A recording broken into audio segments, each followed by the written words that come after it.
Magandang araw at magandang buhay, lalong na sa ating mga minamahal na mga senior citizens. By the way, ako po pala si Ruel Mendoza Tanyo at sa araw po na ito ay ibabahagi ko na naman ang magandang balita. Kahapon nakapag-upload ako ng content patungkol po sa inyo pong payout sa social pension. And right now, meron na namang agad na mga lugar na magpi-payout and I'll be reading it to you. Attention sa lahat ng mga senior citizens. Social Pension October 29 payout schedule. Alamin natin ang buong detalye sa balitang ito. Ang mga impormasyon na inyong makukuha ngayong araw ay una, ang mga lugar kung saan may magaganap na payout sa social pension for indigent senior citizens. Pangalawa, saan po ba magaganap ang inyong payout? Pangatlo, ano ang oras ng inyong payout? Pang-apat, mga dagdag kaalaman at iba pang pang-lima is mga kumpletong requirements na dapat mong i-comply. Inaanyayahan kita na tapusin mo ang video na ito hanggang sa dulo nang sa gayon makuha mo ang punto ng video kong ito. At kung ikaw ay bago pa lang sa aking YouTube channel at gusto mo ang ganitong content na pinag-uusapan ang payout ng ating mga senior citizens, ang kanilang mga benefits at iba't iba pa magandang balita patungkol po sa kanila, ay isubscribe mo na ang aking YouTube channel. Dahil araw-araw po akong nag-a-upload ng magandang contents para po sa ating mga minamahal na senior citizens.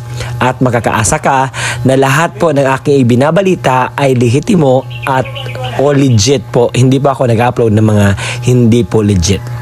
At kapag tapos ka na nakapag-subscribe at gusto mo na maging updated ka sa mga videos na i-upload ko pa dito sa aking YouTube channel, ay bell notification mo na. At sa punong ito, hindi na natin papatagalin ng oras. Let's go, pag-uusapan. Ang una po sa ating listahan ay ang Davao City. O eto na, sa mga nagtatanong kung kailan ang schedule sa Davao City, meron po. Kahapon nag-upload ako, meron din, at ngayon po ay meron din.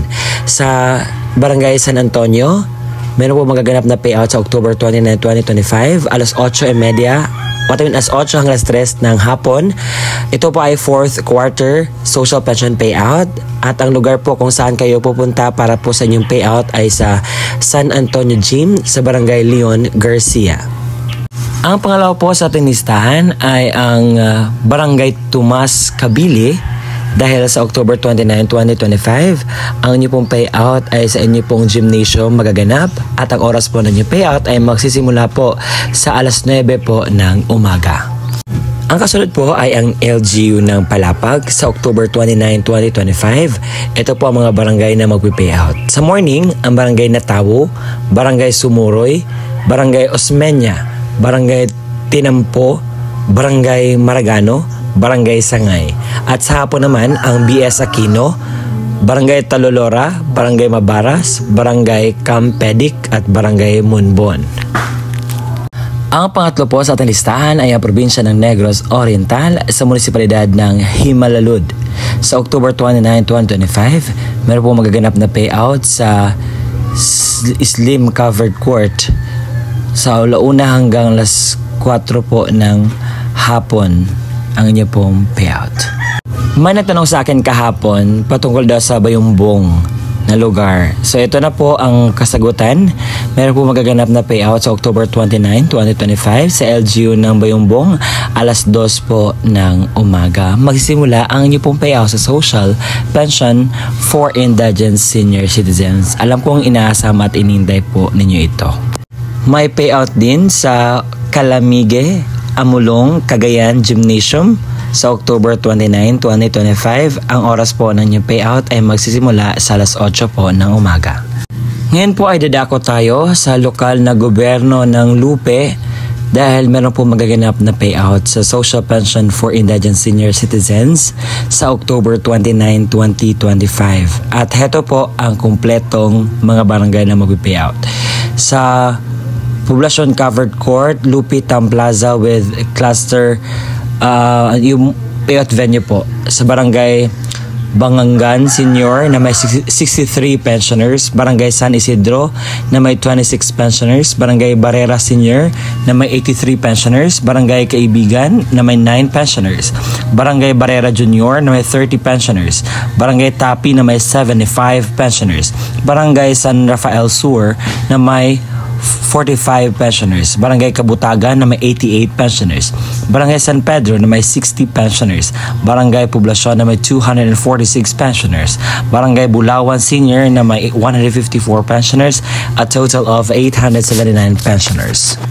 Ngayon naman ay lilipad tayo sa probinsya ng Cagayan sa munisipalidad ng Ballesteros. Sa October 29, 2025, ito po yung mga barangay na mag-payout. Barangay Nararagan, alas 8 hanggang alas 9 ng umaga sa Barangay Hall. Sa Barangay Cabayo, alas 9 hanggang 10 ng umaga sa Barangay Hall. Sa Barangay San Juan, alas 10 hanggang 11 ng umaga sa Barangay Hall. Sa Barangay Fugu, sa alas 11 hanggang 12 ng tanghali sa Barangay Hall. Sa Barangay Zitanga, alauna hanggang alas 2 ng hapon sa Barangay Hall. Sa Barangay Mabutal East, alas 2 hanggang 3 ng hapon sa Barangay Hall.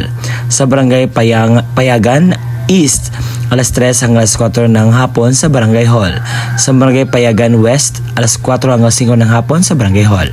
Sa Barangay Calamigi Gymnasium, Amolon, Cagayan, meron po magaganap na payout sa October 29, 2025 sa alas 8 po ng umaga. Sa North Poblacion, meron po magaganap na payout sa October 29, 2025, alauna po ng hapon magsisimula. Sa Barangay Panyalom, meron po magaganap na payout sa October 29, 2025, Miyerkules, alauna hanggang alas 3 po ng hapon sa Barangay Panyalom Gymnasium ang inyo pong payout magaganap. Ang kasunod po ay ang Cagayan. Ito po ay 4th quarter social pension payout mula October, November at December. Sa October 29, 2025, alas 9 hanggang alas 10 ng umaga, meron po magaganap na payout sa Municipal Gymnasium, Centro Buguy, Cagayan. Ito po ang post sa mga Solituga Senior Citizens Association. Sa October 29, 2025 po, ang inyong pong president sa OSCA na Mr. June Dizon at ang president sa FSCAP na Mrs. Enriqueta Alcalde, John Fritz, pupunta po sa Nara Gymnasium sa hapon, sa launa imedya ng hapon para po sa impormasyon sa benefits po ng senior citizens para po sa hindi pa po nakapag-apply ng social pension payout po para po malaman kung ano ang proseso. Ngayon naman po, anong nakaraang araw ay nagtatanong siya sa schedule ng Albay, and here na po ang kasagutan sa munisipalidad ng Malinaw sa Albay. Ito po ang mga barangay na mag-payout po sa inyong lugar. Sa umaga, ang Barangay Kumon, Barangay Diaro, Barangay Estancia at Barangay Tulio. Sa hapon naman, ang Barangay Libod at Barangay Malolos at Barangay Matalipni. Yan po ang mga barangay na mag-payout po. At yan po ang kumpletong detalye sa mga lugar na may magaganap na payout sa social pension for indigent senior citizens. Ito po ba ay totoo? Opo, ito po ay totoo dahil ito ay batas na po para po sa ating mga senior citizens na walang trabaho, walang support galing sa kanilang pamilya or sa other government, walang pensyon dinatanggap, at sakitin. Ito po ay para po sa kanila. Ang tawag po nito ay Social Pension for Indigent Senior Citizens. Ito po ay lehitimo at totoo at nangyayari po ito. Kung gusto niyo po ng verifications kung nangyayari po talaga, you can really visit sa mga pages ng mga barangays na malapit po sa inyo at tingnan ninyo po kung ito ba ay existing, because it is really existing na batas para sa ating mga senior citizens. Kung hindi ko na-mention yung mga lugar ninyo, so ang dapat yung gawin is pumunta po kayo sa pinakamalapit na barangay sa inyo at tanungin ang schedule sa inyong social pension payout po para po meron kayong idea kung kailan at kung saan po kayo mag-payout. At yung iba naman, nagpo-post po sila ng mga schedule at complete na master list kung sino yung kasali. So you can just go there. Yung iba naman nagpo-post dito para malaman. So merong pamaraan po ang inyong mga barangay. And right now, ipapalam ko sa inyo ang kumpletong detalye ng mga requirements dahil isa sa mga polisiya or dapat gagawin ng mga senior citizens is kumpletuhin ang mga requirements para po makakuha po ng payout. And I'll be reading right now sa mga kumpletong detalye mga requirements na dapat mong i-ready. Okay, let's go. For indigent senior citizens. Kung senior citizens or beneficiaryo ang kukuha ng kanyang payout, isang malinaw na photocopy or Xerox ng senior citizens ID na mayroong 3 original na pirma or thumb mark katulad sa ID ng senior citizens. Paalala, panatiling presentable ang mga dokumento, ilagay sa plastic envelope nang iwasang magusot. Huwag bilutin ang mga papel at siguraduhin pareho ang pirma o thumb mark base sa senior citizens. Kung authorized representative ng senior citizens or beneficiaryo ang kukuha ng pensyon, isang malinaw na photocopy ng ID ng senior citizens at lagyan na 3 original na pirma o thumb mark katulad ng nasa ID ng senior citizens. Authorization letter na nagmumula sa MSWDO, CSWDO at OSCA na mayroong original na pirma na MSWDO, OSCA, senior citizens at authorized representative. Isang malinaw na photocopy ng government-issued ID gaya ng SSS, updated PhilHealth ID, Barangay ID, UMID, Voters ID, updated voter certification, updated police clearance ng authorized representative at lagyan na 3 original na pirma o thumb mark katulad ng ipapakitang ID. Paalala, siguraduhin pareho ang lagda thumb mark ng senior citizen, beneficiaryo at authorized representative base sa kopya ng government-issued ID na presenta. Kumpletuhin ang mga hinihinging lagda, thumb mark sa authorized letter, iwasang magusot at huwag bilutin ang mga dokumento.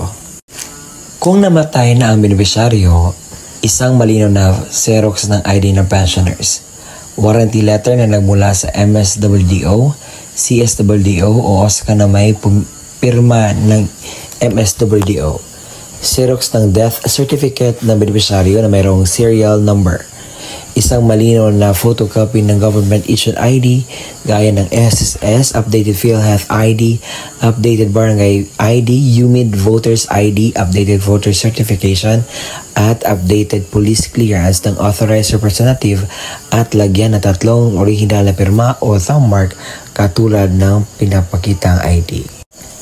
Paalala, kumpletuhin ang mga hinihinging lagda o thumb mark sa warranty letter at iwasang maggusot at huwag bilutin ang mga dokumento. Kung wala ang death certificate, kinakailangan ng certificate mula sa MSWDO, CSWDO na nakasaad ng pagpatunay na ang beneficiaryo ay patay na at kasalukuyang inasikaso ang death certificate. Huwag kalimutan magdala ng inyong ballpen na itim, payong at saka tubig. At kung meron na doon na po kayo sa payout, kinakailangan niyo pong gawin ito. Kinakailangan kumain muna kayo before pupunta sa payout. Magdala ng sariling ballpen, inumin at gamot kung kinakailangan.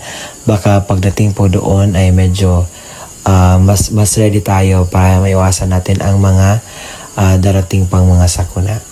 At ang gagawin niyo po is magpila po, sumunod sa mga alituntunin ng payout. At yun po. At yun po ang kumpletong detalye na ating nalalaman ngayon. Maraming salamat po sa walang sawang pagsusuporta, panonood po sa ating mga ina-upload na vlogs. Umabot na po tayo sa 70,000 subscribers. Maraming salamat po and God bless us all. Gawin natin 100K. Kaya ba? Salamat!